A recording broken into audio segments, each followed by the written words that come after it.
Hello, I'm Trudy, One Grounded Angel. This is my weekly angel card reading for October 16th through to the 22nd, 2017. So let's see what comes up for us. I'm going to shuffle a different card deck for each day. I know some people like to use one consistently. I just like to mix it up, and also because I find it really interesting when you see the patterns emerge across different decks, which you can clearly see is not a coincidence. I think it makes it easier for us to see where we need to focus and where the emphasis is being drawn. So I'm going to start shuffling here. Usually the angels tell me to stop. Sometimes a card will just jump out. As you guys know, if you've watched these before, I'm not the best at shuffling, so it certainly isn't an exact science, and yet the law of attraction means I always get the right card. So if you see a card and you think, I don't really get how that's for me, you've got a couple of options. You can wait till the actual day. Your circumstances might have changed and you can see how it relates to you then. Or you can trust your intuition. This is what I generally advise for anyone anyway. Because the meaning that I'm giving you might not be right, but there might be a variation on that your intuition will be pushing you on. It might be a key word, it might even be a symbol of the picture. So on that note, Monday, 16th, open your heart. This is about passion. And passion is a word that we often associate with sex, but that's not necessarily the case here. It can be about any passion in your life. And if you were someone who goes to work, binges out on Netflix, then goes to sleep, rinse and repeat, are you really doing anything that brings you joy? Anything just for pleasure? People, particularly when we're parents, adults are not very good at making pleasure a priority. Doing something just because we really, really enjoy it, some art project, it's usually creativity, perhaps dancing, anything like that. Have some passion in your life. It's really important because we're not here to work and die. Now, the other thing is, obviously, with passion, there is a romantic element. We had the soulmate card on Sunday of last week, and this does seem like a time when we're coming into more of a pattern, I guess, or we're coming into a time basically where romance is coming to the fore, and that's not just in terms of new love, although that can be part of it, but also about enhancing the connections that we already have. So last Tuesday, the planet Jupiter, which is like, it's a planet of expansion and fortune, and I think of it as like, it basically shines a spotlight. It's a good planet. Not that I want to delineate between good and bad because it's not very helpful. Every planet has its helpful elements and its less than helpful, although arguably even the negative stuff can be helpful. It's often where we learn the most. But anyway, Jupiter is considered like the lucky one. It's the one you really want to be working for you. And it's moved into the sign of Scorpio, which just happens to be my sign. And it's there for 13 months, so until November of next year. And what that means is Jupiter kind of acts like a spotlight, as I said, and it expands what it touches. So when it's in Scorpio, that's the sign associated with sex, partnerships, lots of other things as well, transformation. But what is primarily coming to the fore here is the sex and partnership stuff. So about the way we relate to other people on a deep spiritual level. Typically that's going to be a very small group of people, only your partner, your bestie, your siblings, whatever. And that may not even be the case. It may be just this one person, or it may be that you just haven't met anyone like that yet. So what this is talking about is the connection between the heart chakra and you getting to that point where you have those deep relationships, or if you have them now, the key message for you on this card would be to work on expanding them and to really deep diving into any blockages that you have, any communication issues that are going on, anything that's coming up for you, any past traumas you haven't resolved that are impacting the way you show up in your relationships. So remember, if you're single, that you obviously can't work on a relationship you're not in yet, but you can always work on the relationship you have with yourself. That is your primary relationship always. We have this idea that we're here to meet another person and get married and have children and the white picket fence, blah, blah, blah. That's not really your purpose. That's just like a bonus. And that's just your relationship is always going to be a reflection of the relationship you have with yourself. So if you want to attract a healthy relationship, the best thing you can do is work on your relationship with yourself. And the same if you're in a relationship, you want to expand that relationship, you want it to be more resilient, more durable, more healthy, what you need to do is make sure you're looking after yourself. Not in a selfish way, but I mean in terms of the way you treat yourself, the way you allow yourself pleasure and passion and things like that. So that's a difficult one for parents, in particular mums, because you're used to being this self-sacrifice idea of putting everybody before you, and if there's nothing left for you, you may even end up in a place where you're binging on junk food instead of looking after yourself. And if there's no passion in your life, you're going to feel drained, exhausted, you're going to feel shortchanged in some way, that your life's not working out for you. You're going to blame something else. Perhaps you're going to blame your relationship. Perhaps you're going to blame your job. But it's really up to you to show up for yourself first. And so make sure that there's passion in your life before you go looking for it from other people. Because when you have it within your own life, you just attract it in your relationships. You don't need to go externally to look for it. So I'm doing something a bit different here for Tuesday. I'm using the Archangel Raphael Oracle cards. That is the Archangel associated with primarily health and healing, physical, emotional, mental, the whole spectrum, but also with romance and travel.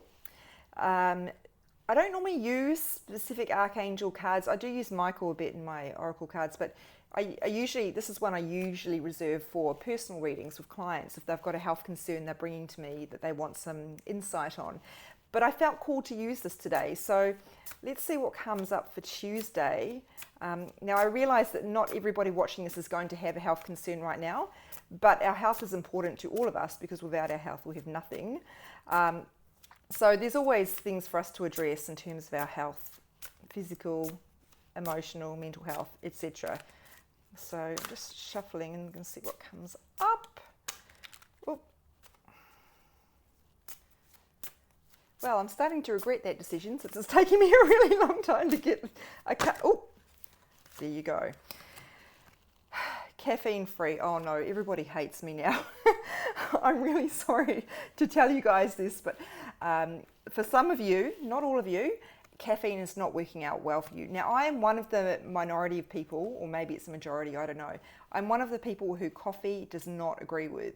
And I know, like, research shows that people metabolize caffeine differently, and that's why you keep getting this conflicting research about coffee is good, coffee is bad, and this whole, there's such a broad spectrum of opinions medically on where coffee is. But what I want to draw your attention to is, now you already know, like, I got this card, I was not happy about it, but I already knew that coffee was not going well for me and I knew I needed to quit. So it was confirming something I already knew. So if that's the case for you, here's your confirmation that you need to give up coffee. And I certainly do not recommend doing that cold turkey, as I did 3 years ago. It was horrible. So if that's not the case for you, you drink coffee or you've already quit, you drink coffee, you don't feel like it's affecting your moods or your energy levels, you're not getting a slump, you can go for days and days without it, no problem, you're not craving it. What I would ask you to think about is the way you get your energy. Is it consistent? Is it going up and down? Because it could be asking you to give your body what it needs for energy, not something that's just a short answer that's going to cause you more problems down the path. So think about ways that you can give your body energy naturally by eating more, addressing in your diet. Are you eating enough leafy greens? Are you eating too many high GI foods? Are you depriving yourself of sleep? Are you putting up with situations that are depleting your energy? This is a big one. Dr. Libby Weaver, a holistic nutritionist, talks about this a lot. Sometimes the reason that we are tired, no matter how much sleep we're getting, is because we're tired of our lives. We're tired of being in jobs we don't like. We're tired of being in household situations where we're not getting enough support in terms of our parenting, etc. So sometimes that's exactly what's draining our energy. So you need to think about, if you're struggling with energy, and I think a lot of people are, where is that coming from? Is it because you're constantly looking for the next thing to do? You're not able to sit in silence. You constantly need to be on your phone or talking to someone or watching TV or something like that. So think about your energy and how you can make it more consistent and how you can look at what's really going on underneath. But yeah, the bad news is caffeine for a lot of us it's not so good. Soz, don't shoot the messenger. I know about people and their addiction to coffee. I've been there. And when I say addiction, I mean often more of an emotional or an attachment, I guess. I was having 5 a day, and I had to stop because it wasn't even doing anything for me. That's how big my dependence got. So I get it. And I still really, really, really miss the taste of it and the smell. Oh, I get a whiff of the aroma. I'm like, oh, coffee. But it's no good for me. And sometimes the best thing we can do for our health is honour what our body wants from us instead of giving it something that it clearly is not tolerating. Oh, Wednesday, retreat. Okay, for some of you this might actually mean going on that retreat you've been thinking about, the yoga or meditation retreat or course or whatever it is. But for most of you, it's about a retreat from your everyday life, not something that you necessarily need to physically leave, but more like a getting more silence in your day, stepping away from something that's not working for you, something that's draining you. So it might be that you need to kick that obligation that you keep saying yes to. And this is something another thing that Dr. Libby talks about in terms of energy. Some of us are drained because we keep saying yes to things that we don't want to do, and then we've got no time for ourselves. And then we end up feeling resentful. There's nothing more draining than resentful. Well, there's actually other things more draining than resentful, but it is up there for sure. So retreat from the thing that you keep doing that you know is not working for you. Stepping away from something that is keeping you plugged into something that's not right. I realise that's very vague, but of course your intuition will be prompting you on what exactly that means for you. So they're also saying nature is a big one here. A lot of you need to be spending more time in nature. And I don't mean go and climb a mountain for 6 hours on Sunday. What I mean is more time around in parks, more time going walking instead of sitting on your Facebook or whatever. More time outside for the sake of it, not just for walking to the train station or something like that. And more time really noticing, really being mindful of what's around you and appreciating it. Retreat. Yeah, that's a difficult one. I will give hopefully a better explanation when I put that up on the day. And hopefully we'll give you some more detail as well. But I think you already know. Thursday.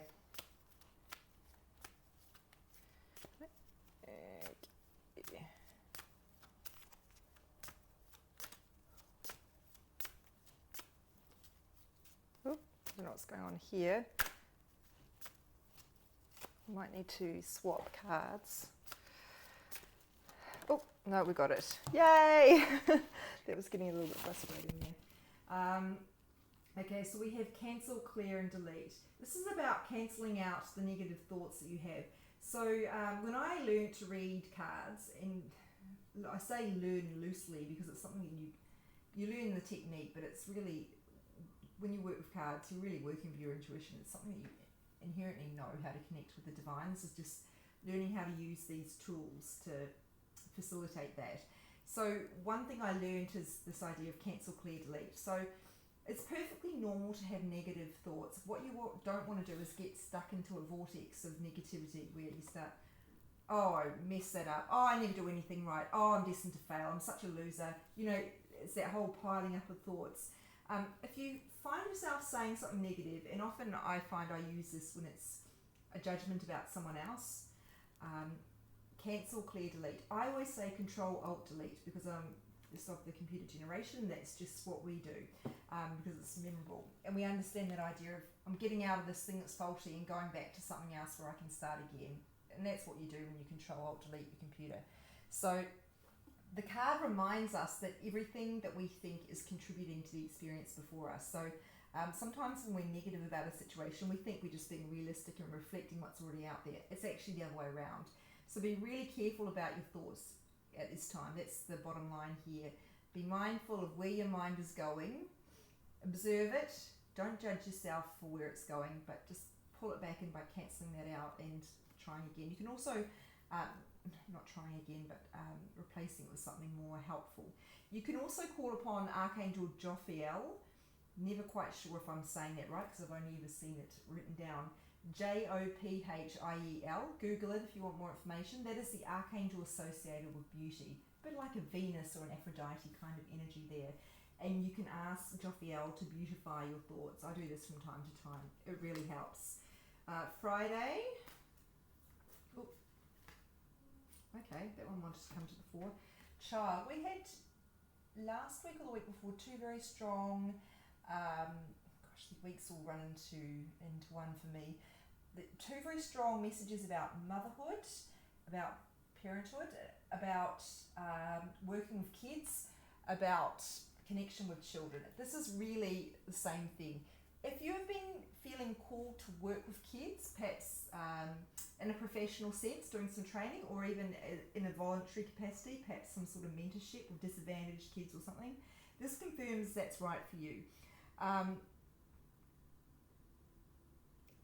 They're saying for some of you who either have kids or have a bond with some certain kids, they need something from you.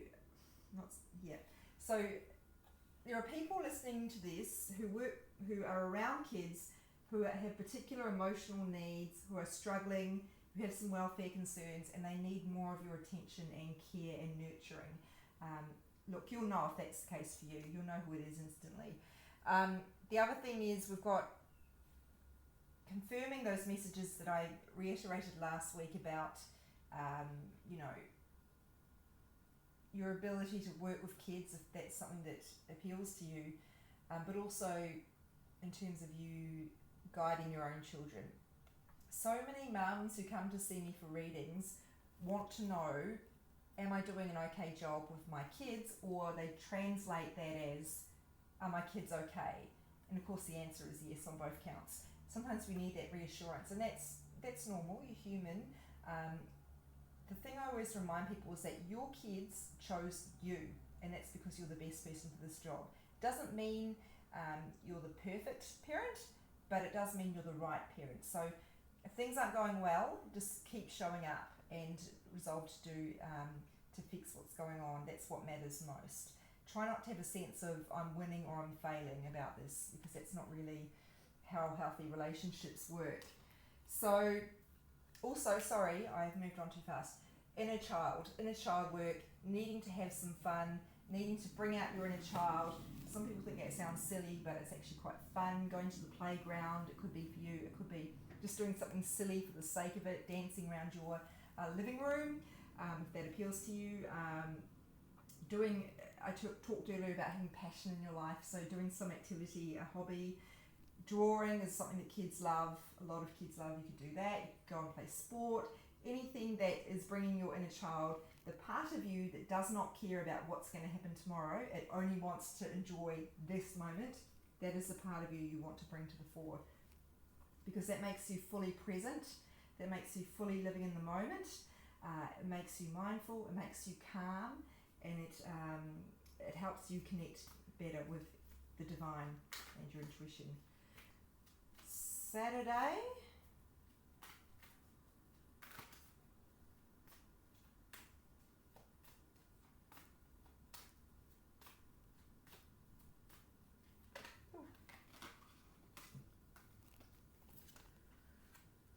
counsellor. This is interesting.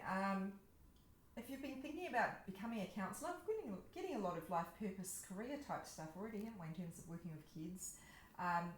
If you've been felt called to be a counsellor, go for it.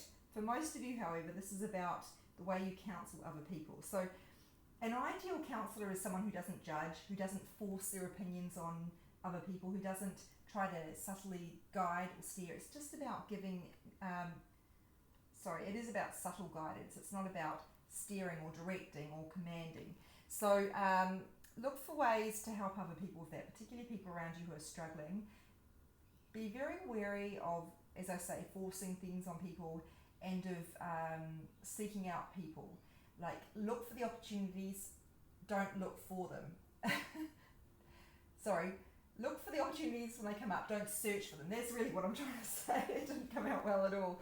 So look for opportunities to guide other people, and in particular to provide reassurance. So one of the best things that you can do for anyone is to give them hope. And that's kind of something we need from other people. and from the universe obviously as well, and from ideally from within ourselves, but sometimes that just has to come from other people. If you can do that for someone else, you're making your soul very happy, and because we're all connected, we're all here to, I think it's Ram Dass, that quote, we're all here to walk each other home. Sunday.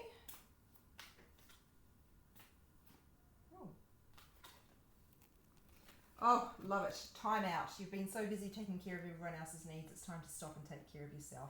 Never not relevant. So I've already discussed how we prioritise other people, or how we can run around ticking boxes and being very task driven rather than passion driven, and this really reiterates that. So do something nice for you. It might be like a pampering type thing, like a massage or a manicure or whatever. Don't look at my nails, they look terrible.